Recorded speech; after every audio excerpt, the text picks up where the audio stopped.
सीधी बहू type material.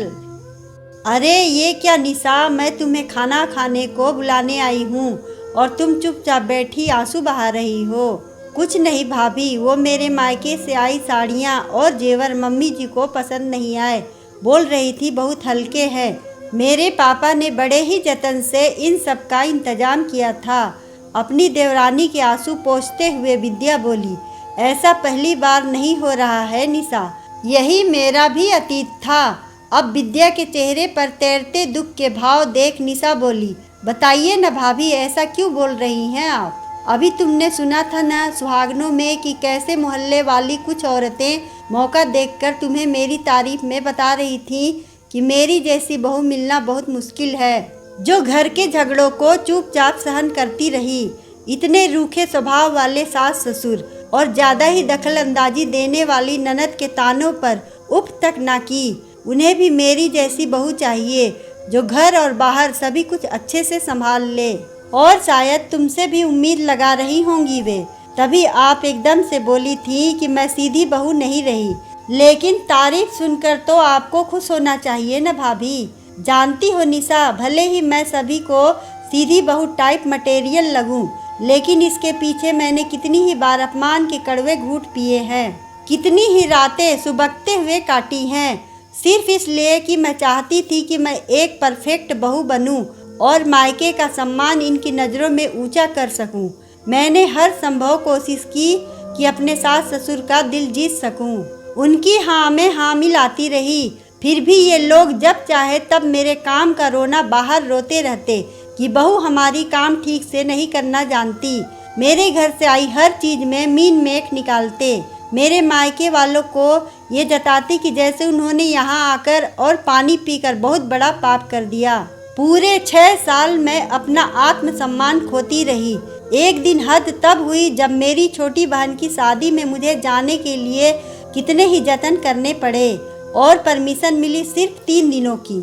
उसमें भी अपनी बहन को उपहार देने के नाम पर सिर्फ धागे सरीखी पायल दी गई, जबकि हम हर ओर से संपन्न हैं। जिस दिन मुझे जाना था उस दिन ननद के बीमार होने से वो यहाँ आ गई आराम करने। दुहाई दी गई कि यहाँ बेटी हमारी बीमार और तुम्हें शादी में जाना है, तो जेठ जी आपका साथ नहीं दिए थे इस दिन भी। और ये मतलब आपके देवर हमेशा की तरह चुप थे। वो उनके लिए जवाब देना पाप था शायद। देवर जी तो तब बाहर रहकर पढ़ाई कर रहे थे, बहुत ही कम आते थे वो। बस उस दिन मेरे सब्र का बांध टूट चुका था। मैंने ठान लिया कि अच्छी बहू बनकर मुझे क्या मिला, इसलिए अब खुद को बदलना होगा। बैग उठाया और कुहू को साथ लेकर इनके बगैर निकल गई। मायके में ज़्यादा कुछ बताती भी नहीं थी मैं। फिर सभी पूछ रहे थे कि दामाद जी नहीं आए, काम ज़्यादा होने का बहाना बना दिया।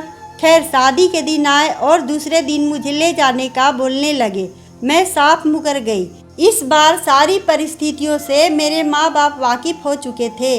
मुझे अब कभी लौट कर न जाने का फरमान देकर इन्हें लौटा दिया गया। 4 दिन बाद पूरा घर आया मुझे मनाने। मैं फिर पिघल गई और साथ चल गई। कुछ दिनों बाद फिर वही सिलसिला शुरू हुआ, लेकिन इस बार मैं बदल चुकी थी।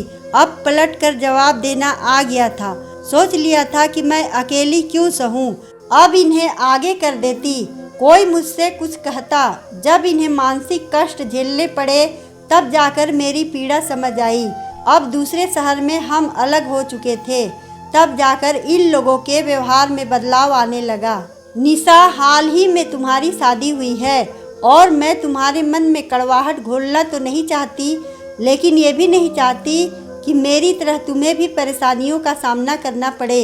मैं तो कल वापस चली जाऊंगी, फिर कुछ महीने हमारे सास ससुर तुम्हारे संग रहेंगे, फिर हम उन्हें अपने पास बुला लेंगे। मैं तो इन लोगों से निपटना सीख गई हूँ और उम्मीद करती हूँ कि आज की तरह फिर तुम्हें आंसू ना बहाना पड़े या कि कटघरे में खड़े रहकर झूठे इल्जामों को सहना पड़े।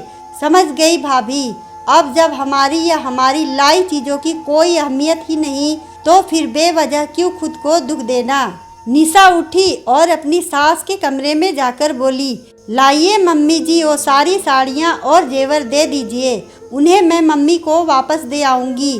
क्यों छोटी बहू, इसके बदले में तुम दूसरी और अच्छी साड़ियाँ लाओगी ना? और जेवर भी थोड़े भारी। नहीं मम्मी जी, हमारे यहाँ साड़ियाँ या जेवर बदलने का कोई रिवाज नहीं।